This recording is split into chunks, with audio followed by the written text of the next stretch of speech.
अरे बाप रे, स्पायडरमॅन आला. इथे जाऊन ठेवून आलो. अरे काय ठेवून आला? इकडे ये.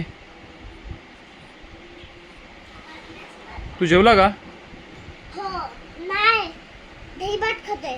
दही भात खाते? तुझ्या नाकाला काय लागलं बघू बरं मला. दही चपाती खाल्ली म्हणून दही भात खाते मी.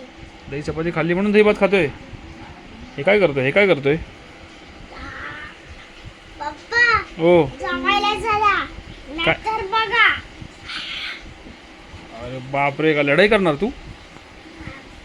तू जेवला का? हो जेवलो, पण मी दही चपाती खाल्ली म्हणून मला दही भात भेटला. शक्ती आली का बघू मला. शक्ती आली का तुला? दाखव जोरात. या.